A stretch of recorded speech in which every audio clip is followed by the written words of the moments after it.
up to speed, up to speed, up to speed. Live from the protracted apocalypse, this is State of the Game. Yeah, we're more popular than the State Farm commercials. Weird. We're a big deal, big honking deal. Um, I think you'll know we're a big deal when we start wearing shades everywhere, like indoors and places that don't make sense. Absolutely. That's when you hit that upper financial bracket. You need the indoor shades. Absolutely. I'm not there yet. You know what I mean? I'm not there. I think when I get all the way there, I'm probably gonna be dressing like a steampunk character, like a fucking Howl's Moving Castle shit. You know what I mean? I'm gonna have a hat with gadgets on that shit. My name is Dano. Uh, yeah, I'm fucking still here. Episode 250, K. Damn. 250. If they want advice, I say, hey, write in obscurity for 10 years and then have make a podcast with a friend from work. Uh, that's key to success. Um, but yeah, I'm here and I'm loving it. Um, and my based associate, uh, currently 30-1 in viral street fight videos. K Diggy, Yeah. if you The see him, one was a yeah. yeah, if you see him in public, throw hands. You know, take your life in your own hands. They'll put you down. Um, yeah, good head movement. That's the key. So, Absolutely. thank you for being here on episode 250, man. Um, And more crazy shit lining up, all the time. It's wild. But we have with us the perfect guest for this. This is an up and coming artist, right? Is it fair to say that? I don't want to say there's so many I'm codes cool with in that. consulting. I don't want to be in something, but up and coming artist, like absolutely the taste of the town in terms of the music being made. If you know, you know, and a returning guest because we already knew. We already knew. Shemar is here. Thank you for being here. Right. Yeah. Type shit. Ooh. Yep. I'm okay.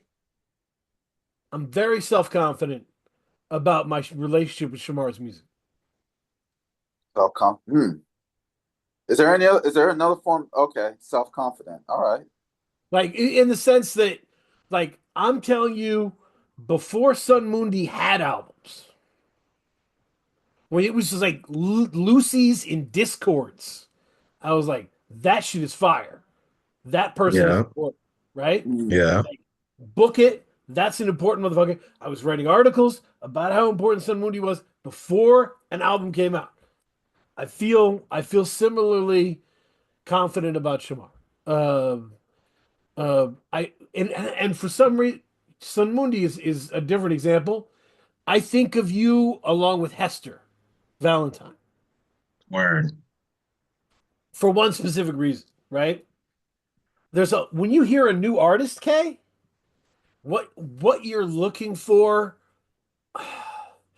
in the initial stages of being an artist, being a creative person, you're just you're just digging into your own experiences, finding your voice, right? You are self-obsessed. You're trying to be better every day, right? And you're so focused on that, it takes years for you to realize that you're doing this for an audience which makes you an entertainer. Mm. It takes Yeah. so long to be like, oh yeah, how's your experience with my stuff? Like, does it? Because you're so in tune with your growth. When I heard Shamar and when I heard Hester Valentine for the first time, I was like, oh shit, this is exciting. This is fun. But it's also bracing and challenging and in depth. Uh, this this is more well rounded than it makes sense to be at this stage. Does that make sense?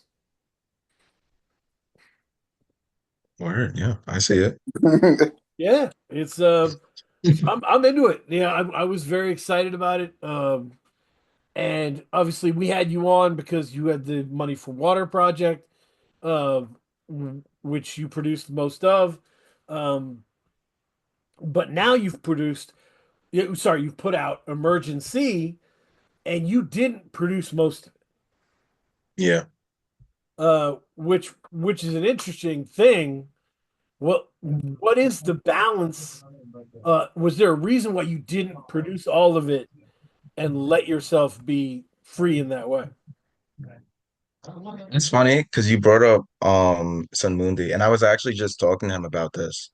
Um, well, I mean, at the point at that time, kind of less so now, but like I don't really like rapping over my beats like that. Like Mhm. I don't know, like the beats I make is just not like it's stuff that like might move me. It's like, oh, I want to rap on this, but it's like, oh, I can't find the pocket or it just doesn't sound right. Okay, I have like on here like one and a Fighting, half that I yeah, like fighting produce. is the one, right? Yeah, Yeah, fighting, and then most of boating school was me. But yeah, it's just like if it doesn't move me to write, it doesn't move me to write. I feel like rapping Shamar and like producing Shamar kind of just like I think I mentioned it last night. It's just like kind of separate beings, yeah. and like sometimes they come together and make a cool thing, but usually producing Shamar is doing this with Money for Water with whoever, and rapping Shamar wants to rap on outside house beats or child actor beats or whoever. That makes sense. And I I've talked to people, and it's interesting to have that to have two kind of artistic paths growing at the same time. Uh, Hmm. but and I can see I know some people would say, "Oh man, that's got to be confusing to be able to manage those two lanes." I think of it the opposite because I think a lot of the creative people I've talked to have fragmented brains. Like they're not linear. So you Yeah, might wake up one day and be like, it's time to make beats, right? yeah, I'm in that zone. And then you're free to make beats and let that part of you grow and let the other part mm, of you rest, you know? yeah. That's exactly what it is. Yeah. It's good to have that, you know? Like Hmm. as I said, some of the best crime writers in the world were also romance novelists. Okay. Look them up, man. Lawrence Block, just any of them. They all wrote under a pseudonym romance novels. Mhm. Wow. And do you think, like, kind of tying in that, do you think there's an overlap? Do you think there's a reason why, because they're such good crime writers, that they're also good romance writers? So my general theory on this, and I'd love to hear Shamar's thoughts on this. Like when you're a creative person, uh, and you have your thing, right? Yeah. You're also peeping everyone else's things.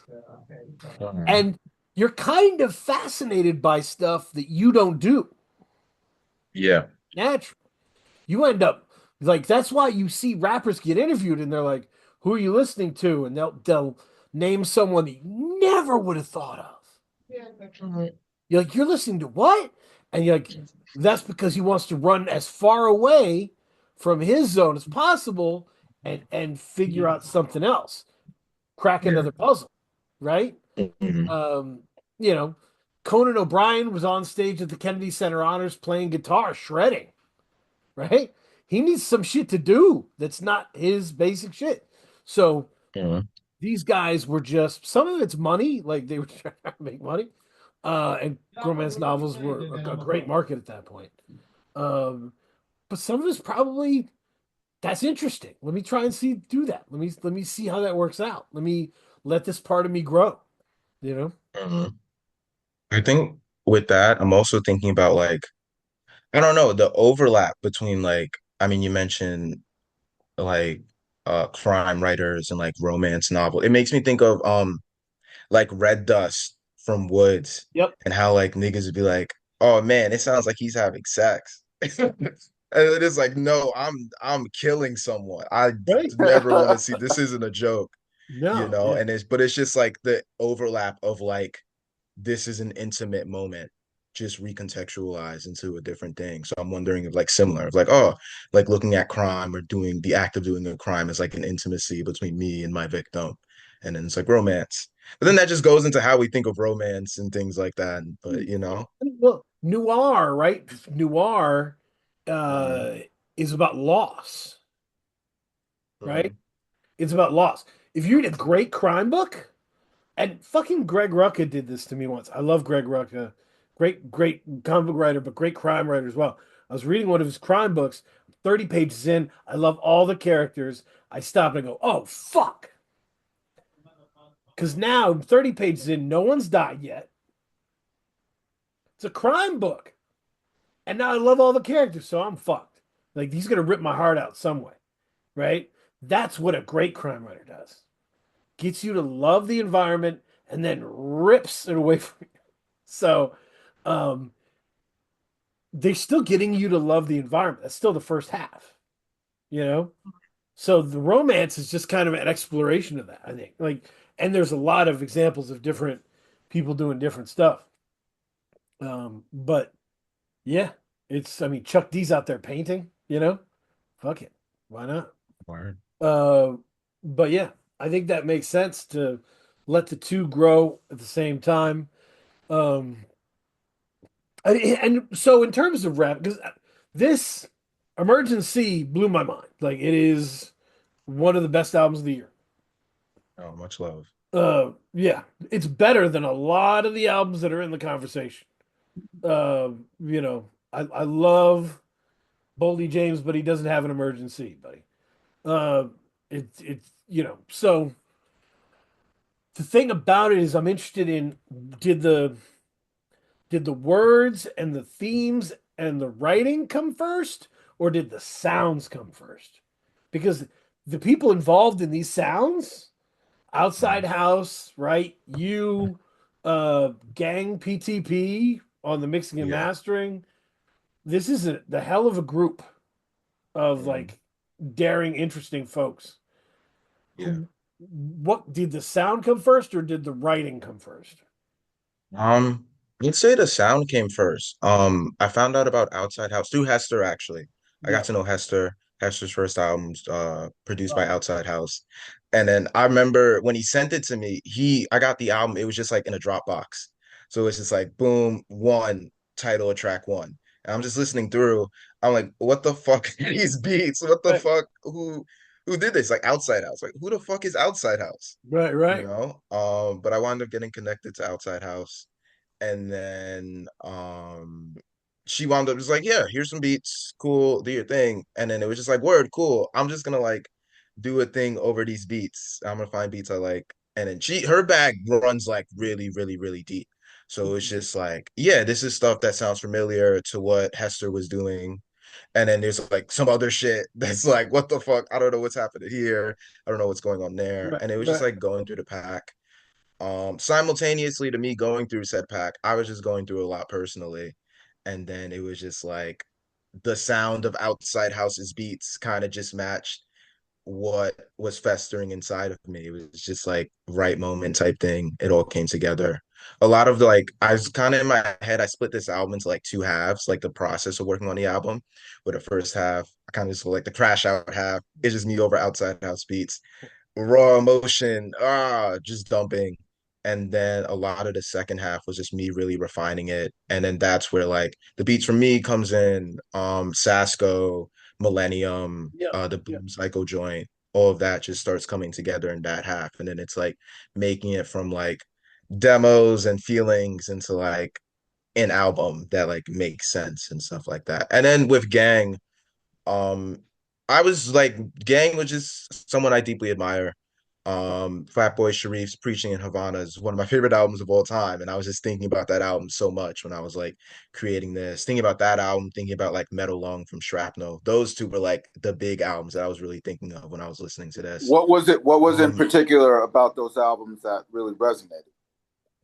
well, I think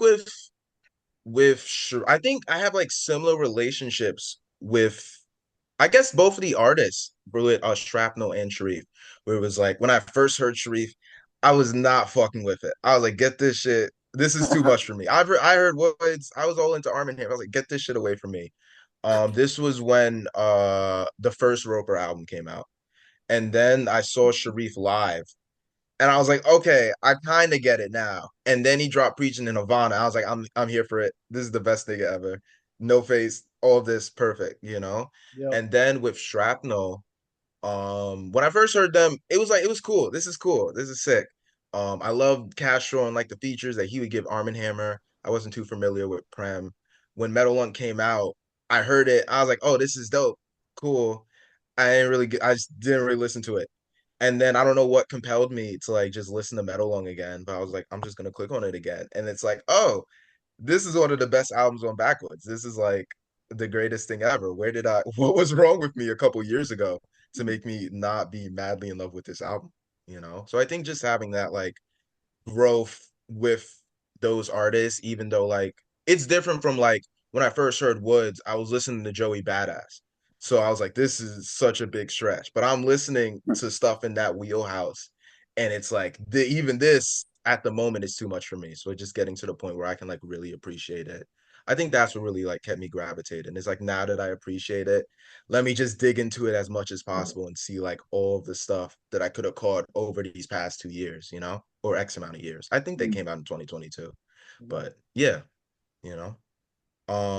But yeah, with Gang, I just happened to like get to know Gang, and then I already decided I was gonna mix the album, and then I was like, I need someone to like do the sonic optimizations, and like Gang was there, and I was like, can you do it? And he was like, word. And it was like, cool, perfect.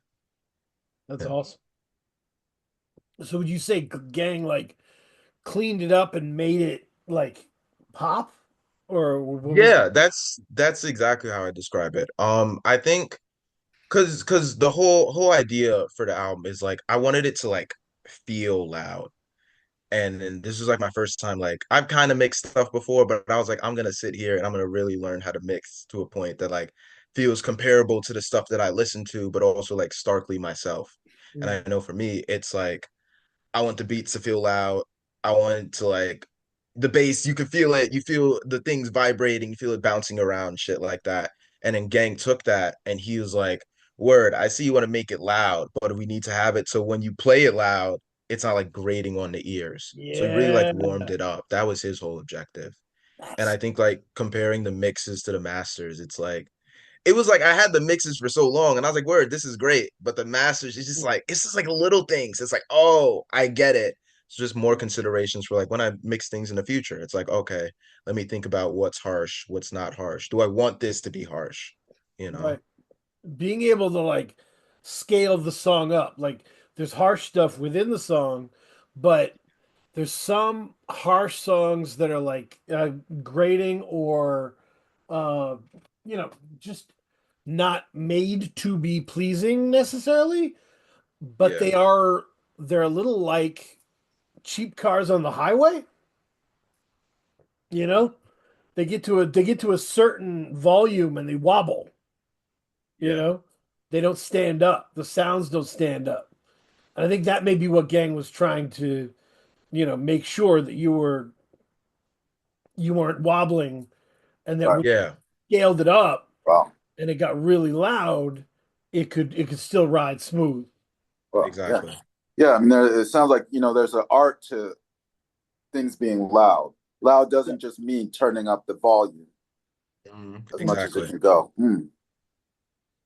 Yeah, that makes sense. And I think, yeah, it's interesting because to me, well, so how would you describe the production on this, Kay? It's very jargon. Sorry, I was thinking two words at one time. It's very jagged. Mm-hmm. It's jagged, and at the same time, it's very jarring as well. Jarring and jagged. During the two J's. Yeah. I would Yeah. say that for me, I like because I have to say I've heard this a lot, and I'm still catching up to the lyrics because this sounds so crazy. Like hmm I'm enjoying it. I'm just really enjoying the world of it. But the thing about it and the way it works, it's almost like when you're making jagged production, but it's brilliant at its best. It's like watching a movie that's structured out of time, Mhm. Yeah. right? Where you're like the first time you saw Pulp Fiction, you're like, whoa, where are we starting from? And like we're popping back and forth. Now everyone does that shit, right? But Yeah. like there was an expectation that you were starting at the beginning and going to the end, before. Mm. Um, so when you see something where you're like, we're starting in a really weird place, this is formed differently, you know? Um, Mhm. that's kind of how that's how I view the beauty of the title track, Emergency, Yeah. right? It is jagged, it is jarring, but it's so beautifully constructed that it goes all the way around in the circle back to just beautiful, Mhm. you know?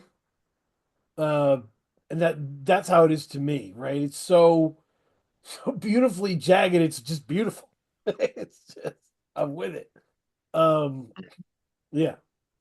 And that's that combination of maybe the reckless power of the outside house stuff, Yeah. but the refinement of Gang. Like Gang has seen it all, so he can just refine anything, like Yeah. optimize whatever. So that's great. Yeah. Yeah. No, I appreciate that too, because that's like how I would describe the album. Especially when I got the masters. I was like, oh, I think this is really pretty. But I think on the notion of like the first time you see Pulp Fiction, it's like, what the fuck? But I've seen these beats forever. I've been sitting with them for like God knows how long. So it's like it doesn't even phase me anymore. It's just like, oh, word. Yeah, I just noticed a pretty piano. Nothing else matters to me. It's like, oh, look at the piano. That's awesome. Yeah, that was going to be one of my questions, and um, I don't know if you just answered just in terms of when you get these beats and they are so wild, how do you find your pocket? Mhm.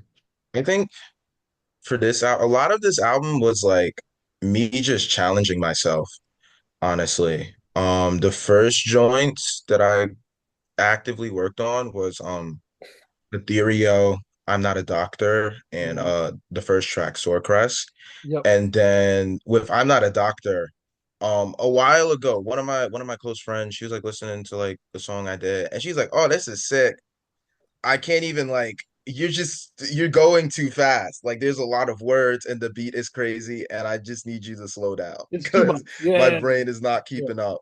Yep. And then I think that's something that's always like lived with me. So when I got like these outside house beats, I was like, what if I just like actually try to do that? So when I got I'm Not a Doctor, I was like, this is the beat. I'm gonna do something really slow and try to use a lot less words. And then that was just like kind of defined my flow for that joint. Right. And then it was just like little challenges like that. I don't know. I guess on some level, yeah, it's like the mood, match the beats or whatever, but it was also just like a bunch of personal challenges. I want to do something a bit more melodic. So I'm like listening to these beats and then like the first little melody that comes. That's how you get like heart open or like I'll solve all your problems. It just sounded right. Word, cool. And now I have this one line to cling to. What's coming from that? And then just writing what naturally comes from that. I think just having like these weird ass beats, I really wanted to like, all right, let me improve my flow. Let me work on my flow. Let me do interesting things with my flow. And that was kind of just like the goal for the album. That's what you get like Foxhole. Foxhole was like, the drums are doing something really interesting here. So let me see if I can get a cool flow. Like if you put that flow on like another beat, that'd be like, oh, that's sick. That's interesting. But it's not on another beat. It's on this weird ass beat where the Yeah. drums are doing this weirder thing. That's cool. Yeah, I know you had talked about Gargoyles as a song that was like a writing challenge for you, kind of a story song going from beginning to end. Uh, Yeah. yeah. Mhm. Yeah, that one I wrote that like that was like written before Sunscreen. It was kind of just like lying around.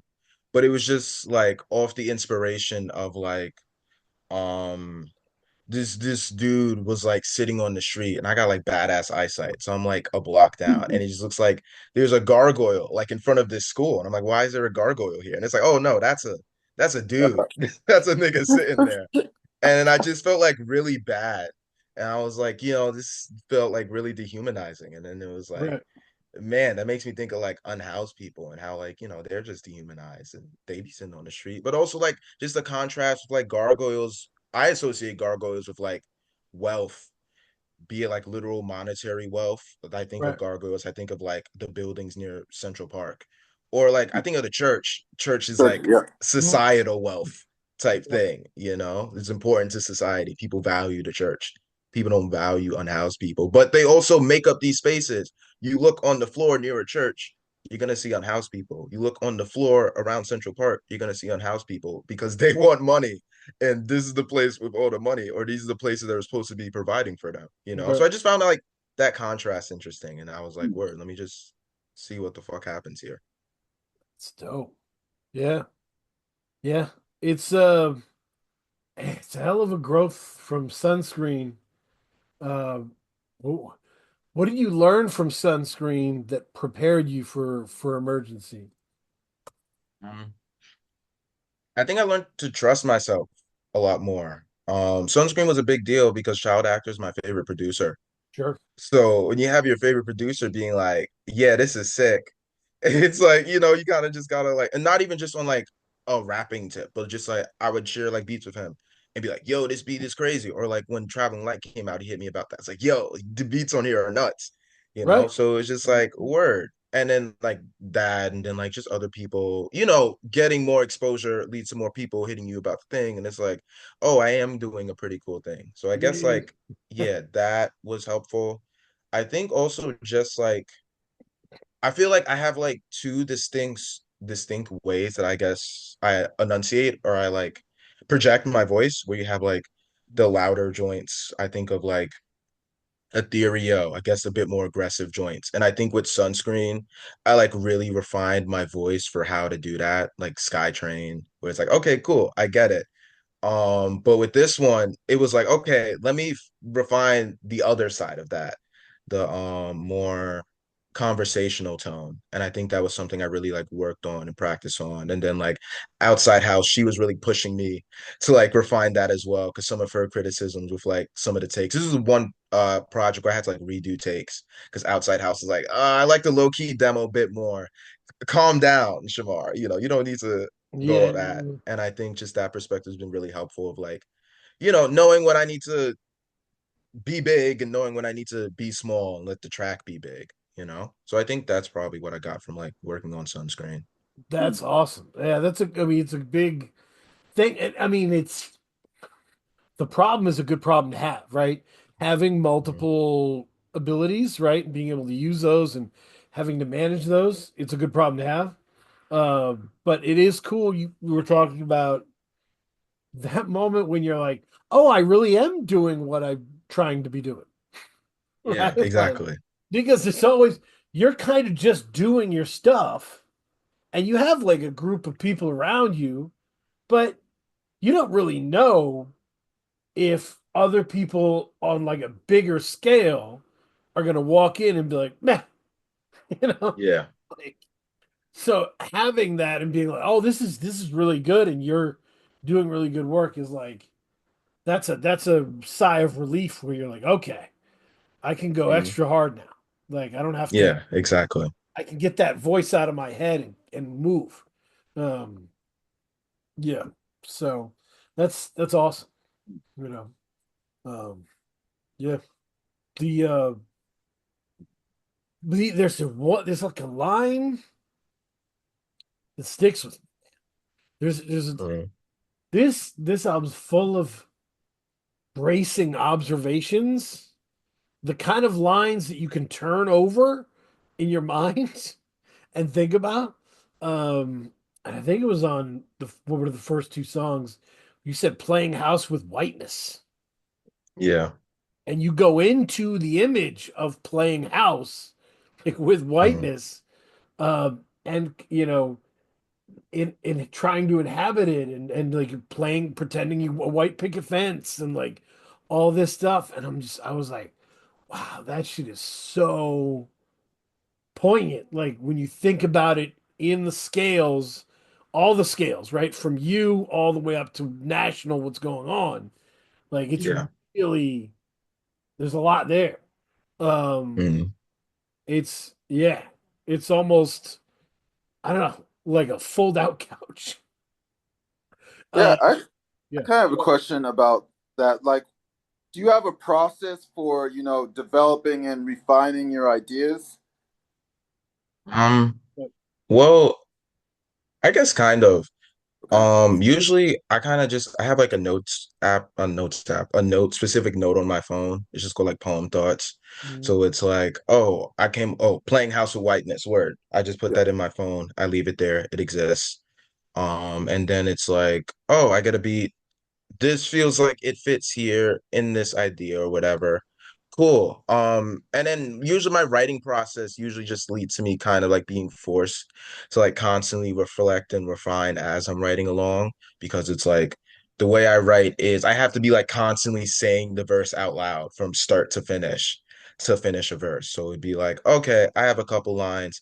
I say it again and again and again, and then I try one of the next lines. It's like, oh no, this doesn't feel right.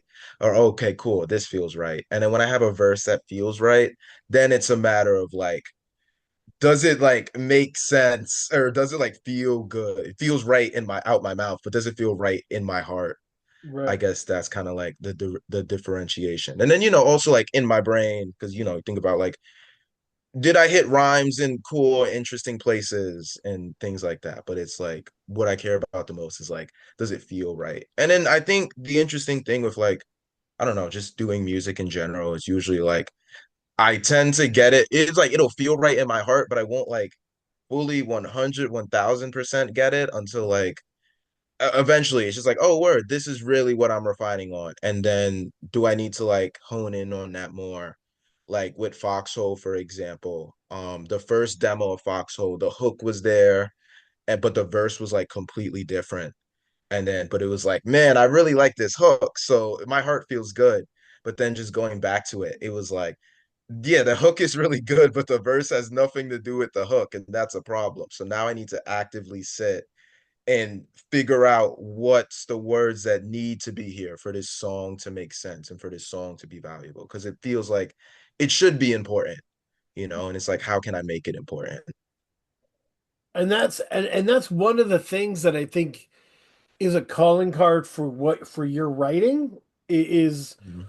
you know how to find evocative um, ideas and base points, and you know how to follow those all the way through, right? Like, just as an example, there's a song on Sunscreen called Expensive Piss, right? Yeah, If that was in the hands of, if that was a track on like one of the post Griselda type cats, it would just be like one line they said at one point in a 2.5 minute song. And it would be called that, right?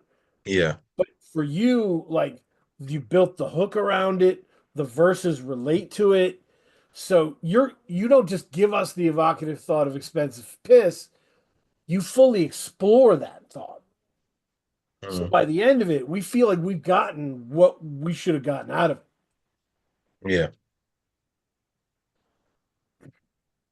Yeah. So the creativity and the refinement, like that's really dope. yeah. And I think that's something I did a lot more actively on here than any of my other projects. I think that's a big difference as well. Because like even with Sunscreen was just like 2 really good weeks. It's like in the midst of bullshit, it's like, yay, I'm getting child actor beats. Yay, I just did my first show and I'm inspired. Oh my gosh, Open Mike Eagle just dropped a project. I'm so inspired. Right? But like not sunscreen, emergency took like a lot more time to work on. So like I said, it had a moment where it was like, I think I'm kind of going off the deep end in a way that doesn't serve the project anymore. So I need to really sit and evaluate what the fuck I have here and like what does this tape need to be like where I want it to be? And I think that was my first time like really doing something like that, which, I think I'm more, or prior to this moment, I've been more of like a whatever the fuck happens, it happens, cool, it's done, cool. But like I'm trying to be more, I guess, active in like the editing process beyond like, oh, I need to change this word because grammatically it doesn't make sense, but like maybe this song needs to just leave. A lot of emergency is like Albany Avenue, that was produced by Kilimanjaro. Yep. That idea started on an outside house beat. But it didn't feel right. It didn't feel like it had like the emotional weight that I wanted it to have. And in that outside house beat, I wanted in the beginning half of the album. And I think that song serves its purpose being towards the end of the album. Like if it's not there, it just doesn't make fucking sense. So it's like, word, I like this idea, but how can I give it like the gravitas it deserves? And I found that beat from Kill. I was like, oh, this is how. Boom, let me do this thing. Cool. Now it's better. It's such a great explanation, Kay. There's like a, I think what people who don't create don't understand is there's a real rush in creation. There's a real adrenaline rush. It Yep. gets your juices flowing. It's fun, right? So when they're like, "Oh man, West Side Gun only did this album in 3 days," I'm like, I guarantee you, Tyler Banks could give you a great album in 3 days. You know, Mm, like, but I think like lots of people can do an album in 3 days because it's fun to create. It's fun to let yourself loose. You know what I mean? Um, but you're cheating a little bit in terms of that's the fun part.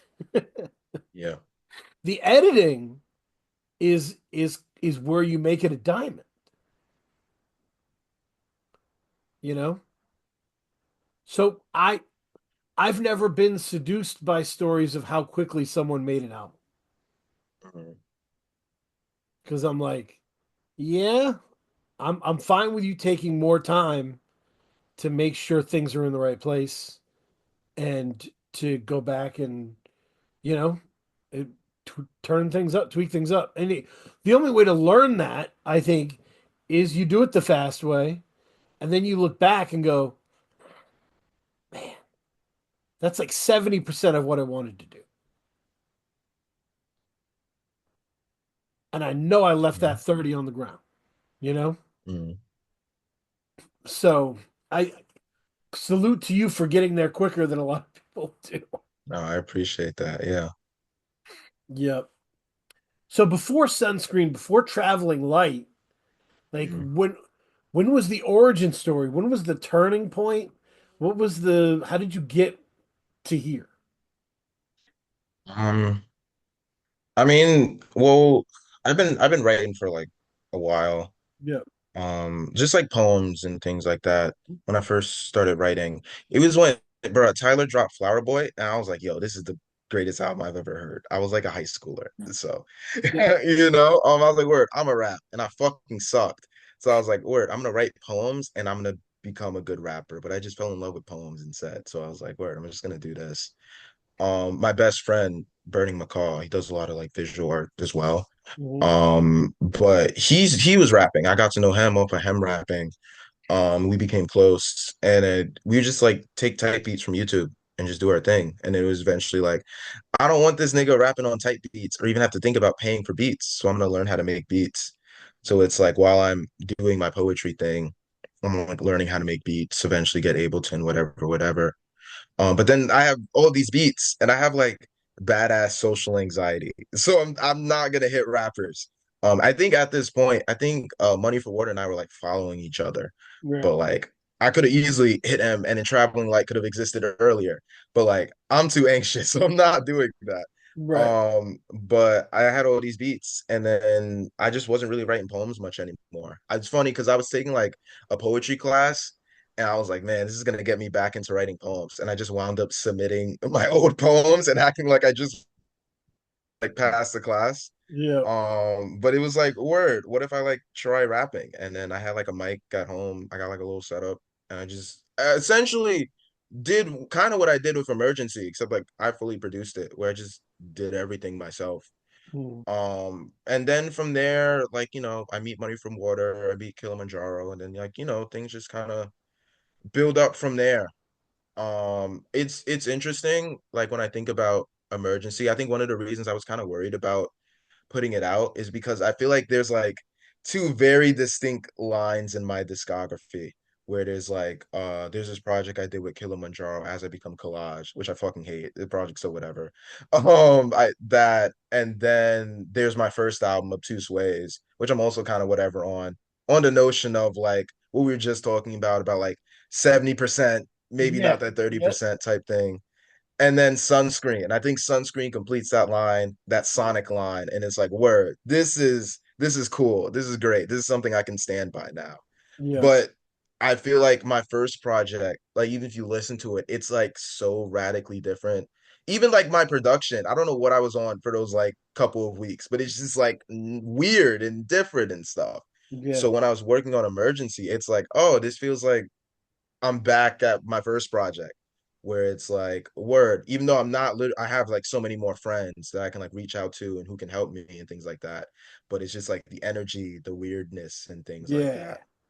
So yeah, that's how you get here. And I kind of appreciate that. And I feel like I love the direction of like Sunscreen and stuff. But I think like obviously I guess I think a lot about I've been thinking about Woods as a lot of us tend to do, but I've been thinking about how like I feel like after History Will Absolve Me, no like two Woods albums like sound the same, or even if you Yeah. think they don't feel the same. Right. And I think that's like something I like super duper fuck with.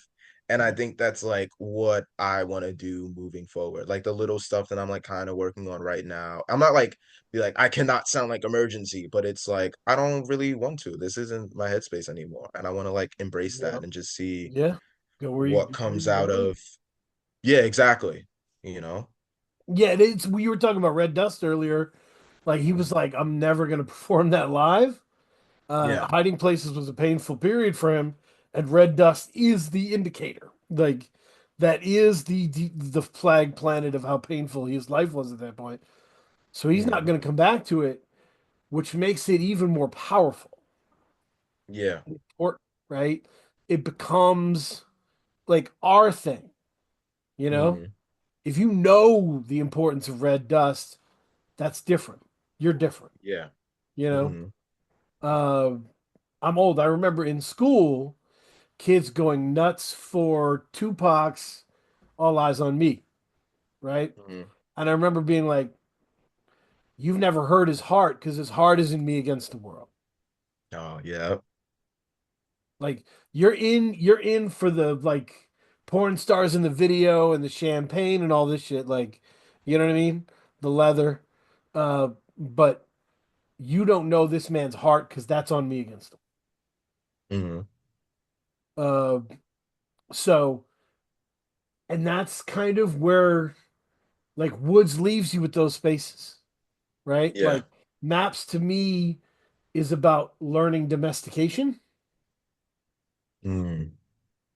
You know what I mean? The song where he's just hanging out with his cat, the end with his kid, like it's about being a touring Mhm. artist, but like getting older and becoming a person with families and ties to neighborhoods and shit, you know? Yeah. Uh, and being like a solid person all the way around three-dimensionally, uh, Mhm. and leaving like Dope Boy Woods behind. You know what I mean? Yeah. And that'll never be there'll never be an album that he hits like that. You know what I mean? Mhm. Uh, so that's as special as Hiding Places was, um, for that reason. So I think that's a good. It's just a high bar to set for yourself a little bit, you Yeah. know, to make every single project a different world. It's a lot of world creating, but um, Yeah. yeah, and it makes sense. Okay, now that Shamar has clarified, coming from the world of poetry, uh, the evocative pen makes a lot of sense. Absolutely. That and why he probably doesn't like rapping on his own production as well. I mean, Right. you can see the origins of that. Yeah. Right, because the production origins are I'm making these beats for a friend. Right. Oh You know what yeah. I mean? You were never trying to crank out your own beats. Hmm. That kind of the two Shamars really did start their careers in different places, uh, Yeah. which is kind of different than a lot of folks. Um, Hmm. a lot of folks are saving money on their own beats. Um, and this is a village, man. There's a village on here. My my favorite ooh, my favorite guest feature, it's a tough one. I'm still gonna go Money for Water Word. on location, origin. Like that fucking verse Yeah. covers so much. Jesus. That's like a state of the world in the verse. That's Yeah. fucking unbelievable. Uh, you know, when you get a feature like that and someone poured their whole brain out into it, like what do you Hmm. do? Like do you text them like thank you? What is the what are you doing with this? It was funny because I got that one the same time. I got one of the joints from Traveling Light. The one where he's like singing on Catch Me. Yeah, yeah, I think yeah. he sent me both of those at the same time. And I was with Sasko. We were going to do a show in Philly and we were like driving up there. Funny, we were listening to maps. It's Yeah, all yeah. coming together. We were driving up to Philly. And I'm like, yo, Buddy for Water sent me the thing. And then we get to Philly and we just play it and we're just like, what the fuck? It's like, I feel like with the album is like, even though there's like mad people on it, it also feels like a really insular album. Everyone is like suffering in their bubbles, and then we're just like huddled up together, suffering in their bubble. And Money for Water is like, none, get out, get outside. That verse is it's not like super about him. He could have easily wrote like Uber. It's like personal in the sense of like these are my convictions, Right. but it doesn't feel like personal in the sense of like Def C's verse, Yes, like Def Bagel's C's verse is verse, amazing. and I Yeah. feel like that was just like I think he was just doing him, but it just feels like such a perfect way to end an album called Emergency, where it's like, yeah, go outside. This is the outside world. So I don't know. I was just like, thank you. Yeah, I was like, thank you. Like, bro, this is so perfect. This is Yeah. exactly what the album needed. Yeah. Yeah. Some people can just calmly rearrange the whole world in a Mhm. guest verse. It's insane.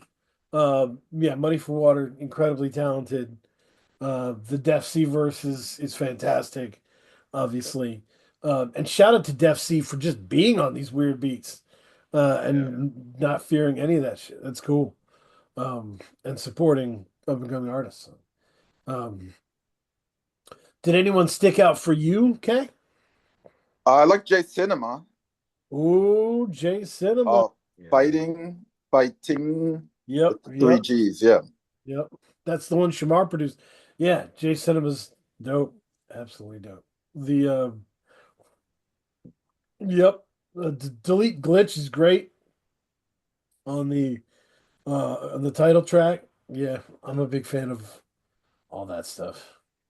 Did- With the guest feature, did you have discussions about what direction you kind of wanted to go in Shamar, or did you just send the beat over and just let them do trust Trust the trust process. their process? Yeah.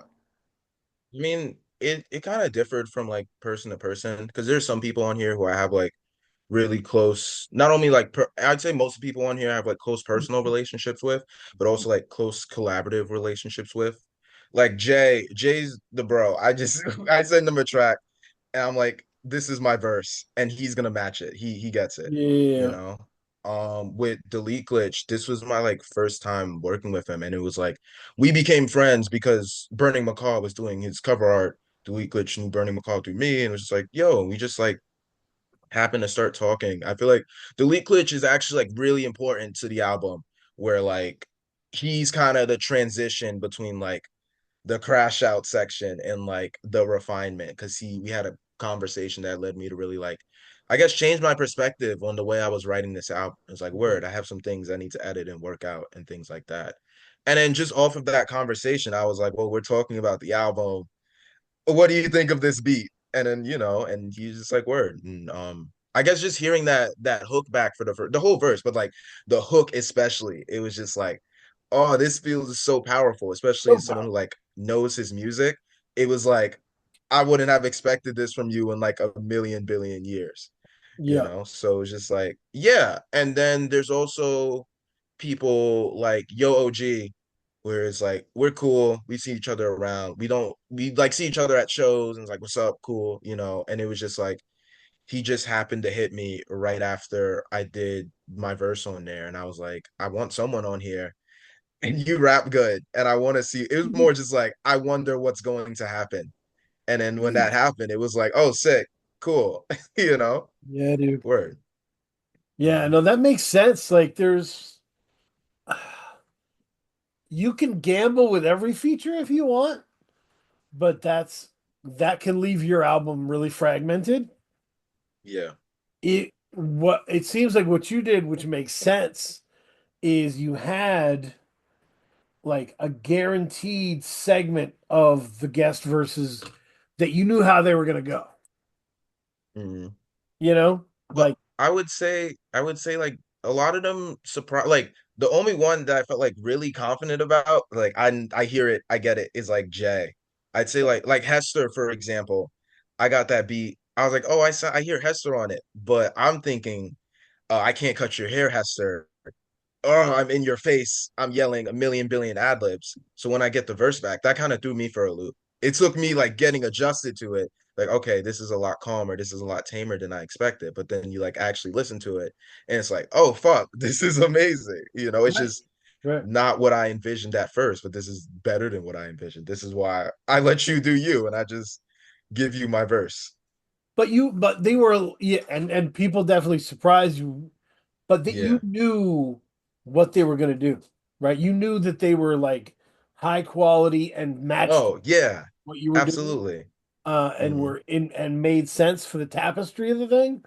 And once you did that, you could put in some people where you're like, let's see what Def C does, right? Like, Yeah. and so you could, yeah. So you already had the guaranteed portion, and then threw in some extra. That's a great. I dig it, man. I dig it. Hmm.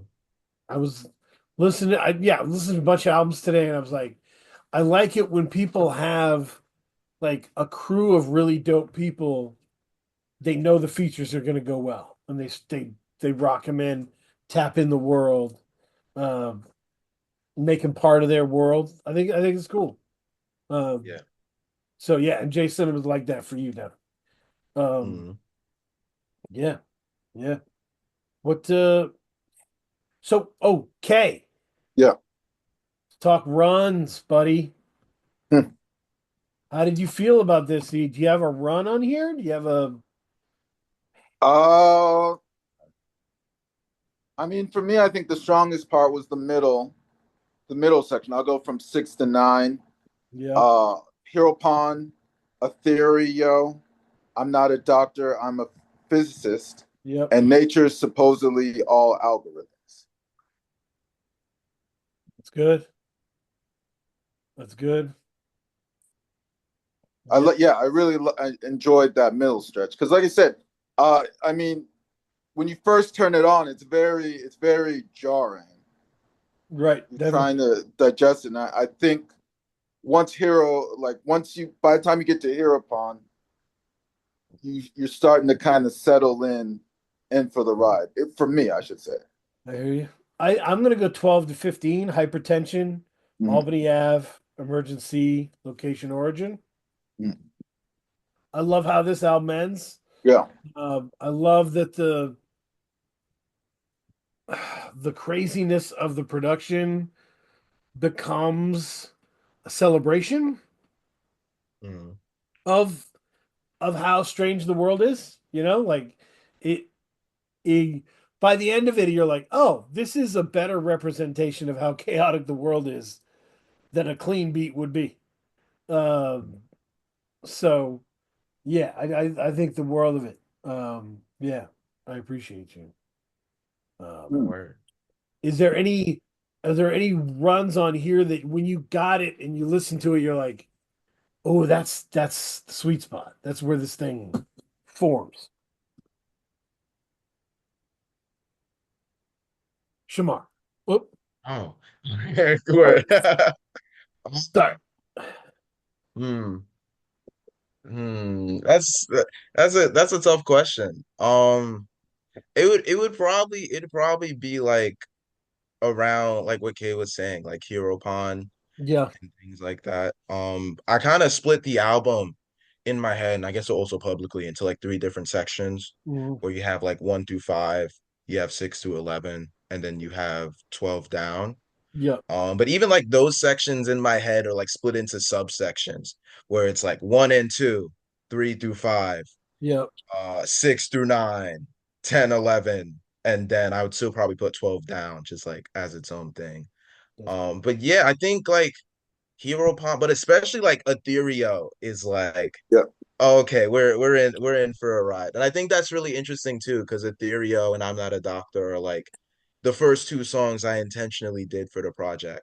And I think it's cool to have like, yeah, these are the songs that feel like, yeah, we're in the album more than anything. They feel like the core, Ethereal especially, I guess to me, feels like the Yeah. core of the, like I've had to think of that. I'd probably say like Ethereal, Foxhole, and then Mhm. Destroy, Build, Destroy, or like Yep. I guess emotionally, the maybe I put hypertension there too, but like I digress. But like emotionally, like the range of the album is somewhere in those four tracks, at different directions. If I were like if I had to recommend one track to someone to describe the album, it would be one of those tracks. Right. It's almost like if you had one song to represent each of the sections, right? Yeah. You're making a Mhm. map for the listener, and you're like, you'll know you're there because you hear this song, right? Yeah, exactly. Yeah, yeah, that's awesome. That's a great way to do it.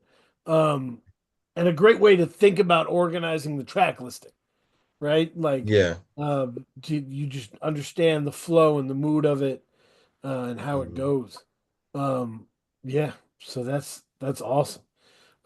So are you letting yourself relax after this, or are you back in producer Shamar, or are you gonna feed your brain some different stuff? Um, I'm not it's weird because I'm like so removed from it. Like I'm happy it's out and things like that, but like I finished like writing and recording this like over a year ago. Yeah, yeah, yeah. So it's like I've already been writing new things and recording new things. And I've like new things that I'm like writing on and recording. I guess like as of like this present moment, is because I brought up having that conversation with Marcus Samundi about yeah, I don't rap over my own beats. So now I've just like spent a lot of time just like kind of writing and rapping to my beats. So that's Right. kind of just been my bag. Just like I'm just gonna bring the two Shamars together and let's just see what happens. Celebration. Absolutely. Yeah. Yeah.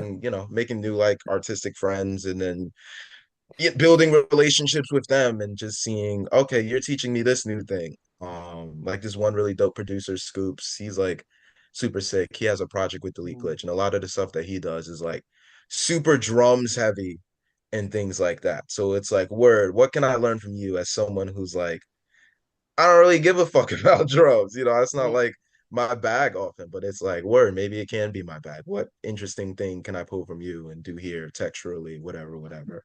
But I That's guess still like learning the lessons from emergency. I think one of the benefits of like as a producer being forced to like listen to outside house beats so much is like even if I can't like take her whole flow and do beats like this. I could take like the little things. Like, oh, you put this on your beats. I'm gonna start right. putting this on my beat and see how it affects like the way my beats turn out and things like that. You know? That's awesome to be able to learn and observe in that way. Absolutely. Yeah. And I guess that's like one of the benefits of like being a rapper while also being a producer. Is it's like I just get exposed to so many beats. People want to give me beats, and I'm like, even if I don't want to like rap on the beats, I can still listen to the beats and be like, oh, this was a cool thing that you did. This is something that producer Shamar can use in the future. So And I guess just a lot of studying. I've been doing a lot of studying. it's one of the benefits of being in a creative community where you can just kind of uh you know benefit from each other. Yeah. You know, that's fabulous because a lot of times the work is very solitary, Mm. and being able to kind of link in and learn from people, uh, and feel the sunshine on your face a little bit. No, yeah, It's exactly. nice. Um, yeah, so that's awesome. Um, yeah, I'm with it, man. I'm with it. Yeah. Um, Kay, what were you gonna say? No, I'm gonna say absolutely. I did have a question. Is as a listener, what tips or I mean, what advice would you give a listener trying to digest this album? Ooh, Okay. Is there any Um, references? Like, do you have any like references? Like, how can they enhance their experience and understanding of this project? uh, before you yeah, answer, okay. I asked a version of this to Elus Mm. in a, you know that that the crazy Halloween album he did. Don't play it straight. Yes, That's the one. Small That's my favorite Bills, Lucid album. Small Yep. Bills. So the single came out for Small Bills. I knew it was going to be my shit. This is my Mm. shit. So I did I did an interview with him, on just a written interview, and in the written interview I asked him what if, before people hear this, what do you want them to know? Right? What do you want them to get out of this? Right? What is the base of this? And he had answers. Like he was not like, oh, he was like, it's this. So yeah, Mhm. that would be my way of framing. Word. Well, yeah. Well, for one, all of the lyrics are on Bandcamp. Shout out to Bandcamp. You give me money too. Yep. But more importantly, you could dead just click the lyric thing. All the lyrics are there. That's one. Also on the Bandcamp, there's oh, I guess like a reading guide type thing. It was like things that I was like reading or that inspired me. There's Okay, that's what I did Mo because I Better did see Blues. that. Yeah, it's Mo Better Blues by Spike Lee. Yep. Against the Loveless World, Uh, yeah, how the university de-radicalizes students. That's a YouTube bit, yeah. a video, and then Monologue by Adore. I, I can't pronounce the last name. I don't Go remember his Kopo last name. Rika Shan. Cool. Yeah, I'm Yeah, not. Yeah. but Okay, yeah, so that was all the that reading stuff is there. list. That's what you were. Those were some of the things that you were ingesting Yeah. at the time. Mhm. Okay. Yeah, man. Yeah. And it's my first time doing that because like I guess more now more than like other projects, it felt like it had like such a huge impact. Like I was reading Against the Loveless World when I was doing Ethereum, and I think there's a chapter called Chaos Orchestra or called Chaos Theory in the thing where they mention the idea of like Chaos Orchestra. And it's like, word, cool. The line is right there. It's, Let's go. the YouTube link, Joy James. Joy James is all throughout this. The line is right there. And I'm like, I don't know, I felt more comfortable like opening up those lines because like I think this album is like deeply personal in a way that like my other projects aren't. But like deceptively so. I'm not crying on a track, but it's like Right. these things hurt. Like if I think about the lines too hard, I'm like, man, I need therapy. Yeah. No, there's Yeah. it's jagged, not just sonically, it's jagged emotionally, right? There's like shards of emotional glass on the ground that you're gonna walk over. Uh, Yeah. but it's also incredibly kind of intelligently rendered, and it's not one of those things where you're just telling us your feelings. You're Mhm. also full analysis on the big picture, the small picture, the medium picture, and putting it in within the frame. So um, it's what makes it one of the best albums to me. Um, Yeah. yeah. Do you have anything else, Kay? No, no, that's Let's go to recommendation corner. God damn yeah. it! Mhm. I'm ready. I'm ready, Kay. I'm gonna give you a sales pitch, okay? And I know we're in this underground space, okay? And we have our own kind of demons and gods, right? But fucking Lloyd Banks AON 3, despite my mistakes, one of my favorite things, man. I've been rocking it all the time. So I've been a big fan of Lloyd Banks since the beginning, right? Um, New Yorkers are obsessed with punchlines in rap. Uh, I've never been as obsessed with punchlines, but I felt like he did it the best of those guys. Um, I'm not up here for fabulous. You know what I mean? I'm not up here for that. So, um, All or Nothing 3, he's at an age in his life where he's maturing and he's got perspective. And so he's using this kind his hotline skills to hit you with life lesson shit. And it's dope. It's dope. There's still bangers. There's a great Craven beat with a great Ghostface Killer verse on it. Um, but now instead of just like barring out with the punchlines, he's punching you with some very important stuff about that he's learned in his life and reverence for hip hop and all this stuff. The journey. Um, so I just if you're a Banks fan, you have to hear it because it's the payoff for the journey we went through. Um, yeah. I Here's one that hasn't come out yet that I'm super excited for. Comes out in 2 days from where we're recording this. My expectations are sky high. Pink Panthers. Even better. Yes. Fancy that. The singles have been fantastic. There's been a lot of discussion about this in various discords that I'm in here. Because what happens, and I think Cozy was the one that said this, that when you're making dance music, a lot of it is singles based. Mm. You can look at this with like Charlie XCX. If you click on her singles, you can put together a better album than a lot of her albums. The singles are the ticket. So we haven't really gotten the Pink Panthers album yet. But the two singles that were released from this are great. So I'm hopeful. I am excited. Uh, that's where I'm at. What was the third? Let me see. I'll do a third one.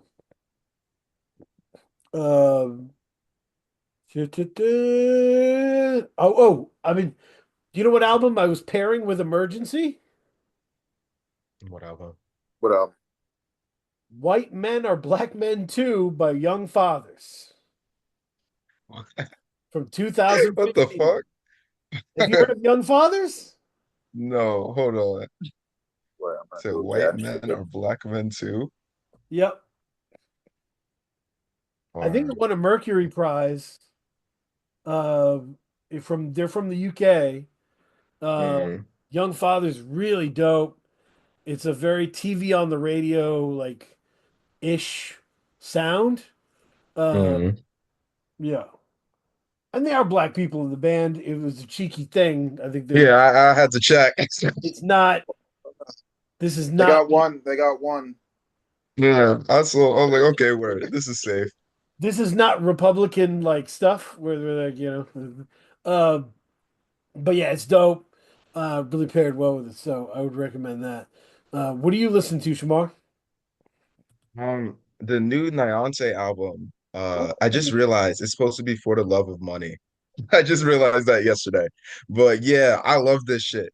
Mumble Man is like song of the year for me. That song is so, on the notion of like insane singles when that shit because I love Dante's Inferno.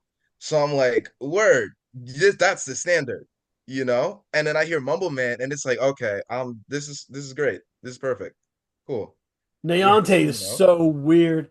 Yeah, you're right. Like, if you look on like, Bandcamp or whatever, it's Mm. Fada and then the parentheses sign Yeah.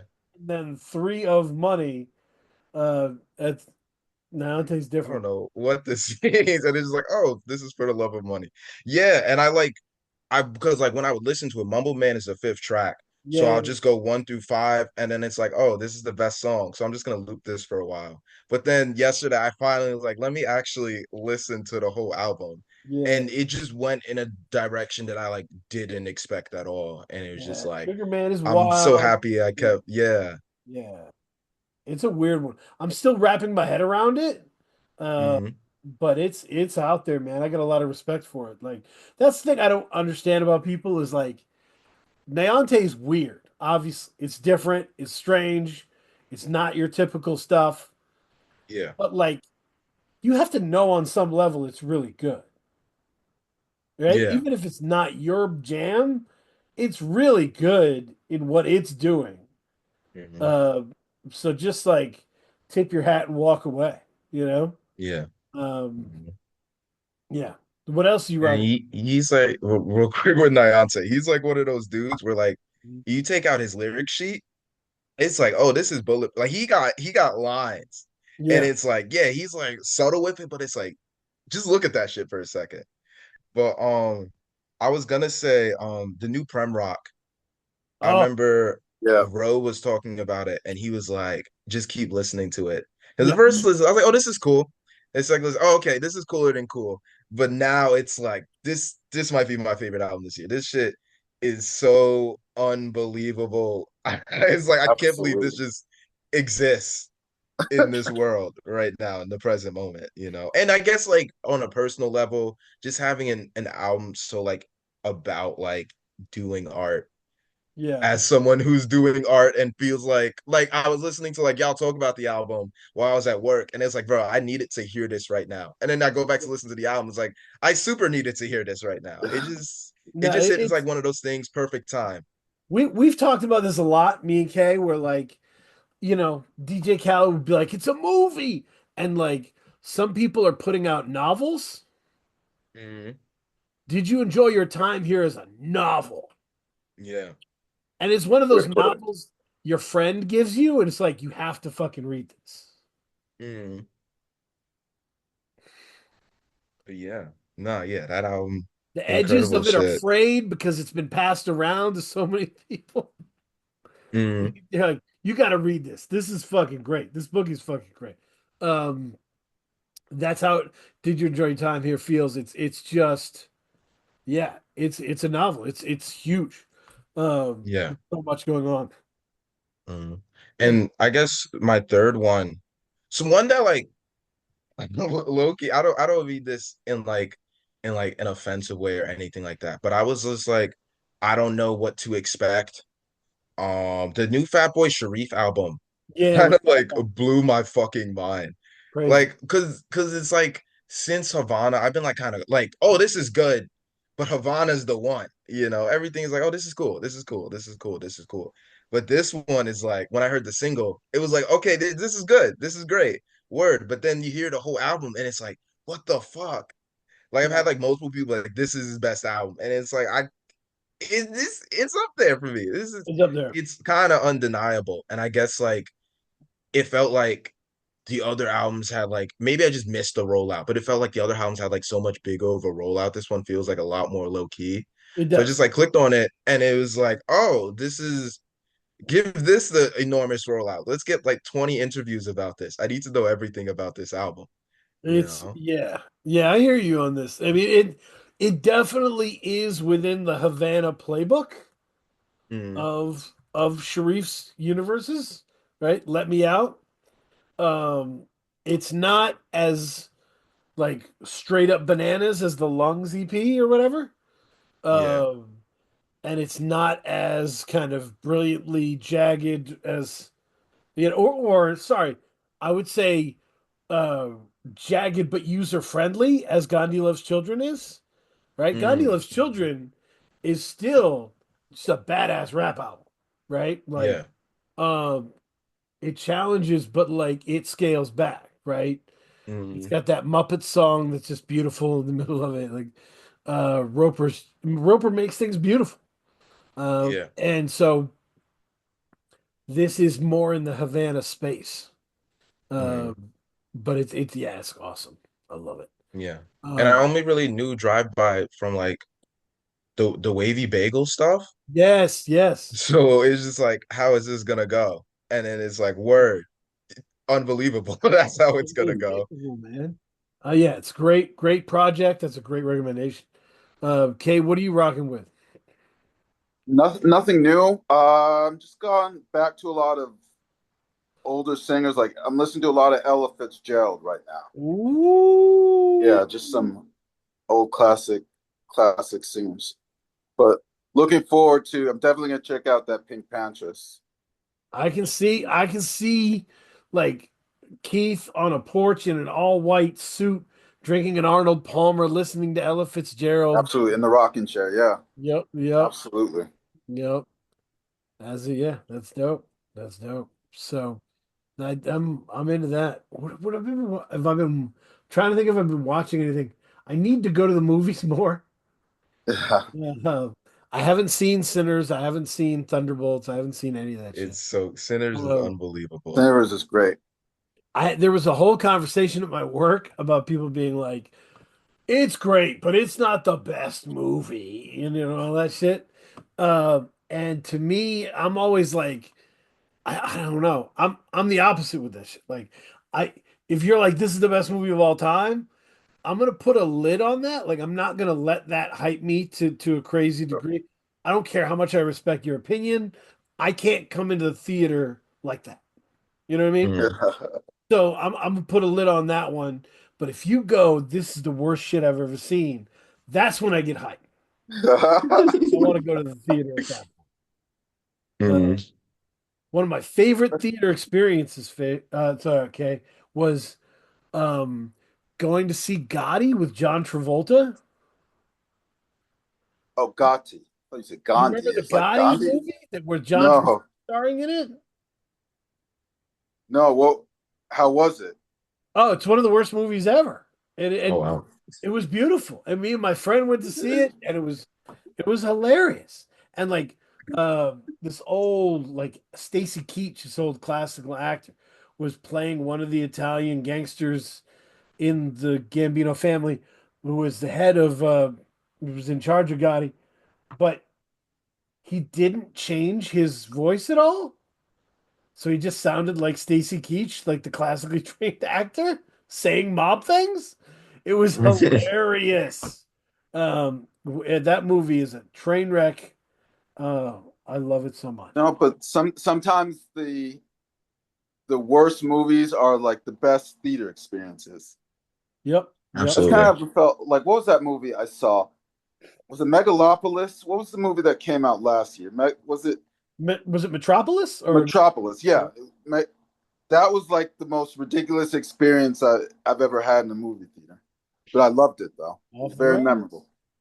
I think Father's Day came around, they're like, "What do you want for Father's Day?" And I was like, "I just want to watch John Claude Van Damme Street Fighter, With 1996." my family, yes.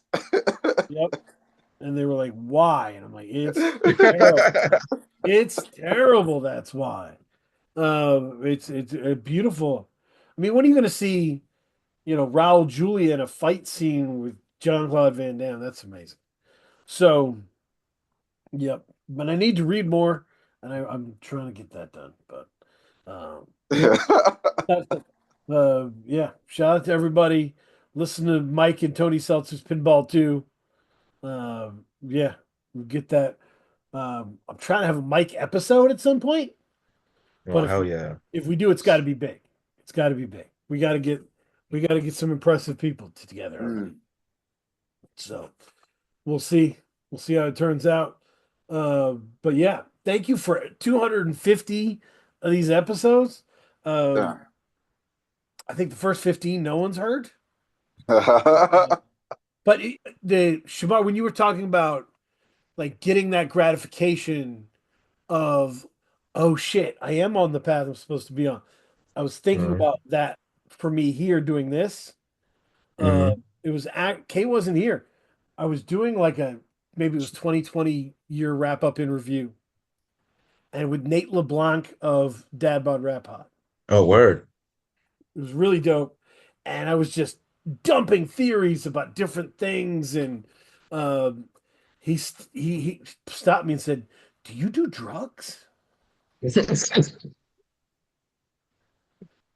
And I was like, "No, man, I don't do any drugs." And the clip is out is on the YouTube. It's like a minute so long, and he was like, "Because I listen to a ton of music, I listen to all the music you listen to, and I've never thought about any of the stuff like this." And that was the best. I was like, I'm Mhm. on something. I'm I'm on to something. We're on the path. So love to Nate LeBlanc for that, putting the battery in the back. Word. Yeah. Yep. Yeah, and for 50 if there's 50 more Patreon subscribers, Kay and I will get vasectomies. Not on the episode, of course. But we will privately do that. And we'll, ice ourselves for 48 hours. We'll do whatever it takes. Okay. So 5 stars. Leave a comment. Leave a comment with vasectomy advice. Thank you. What will tomorrow bring?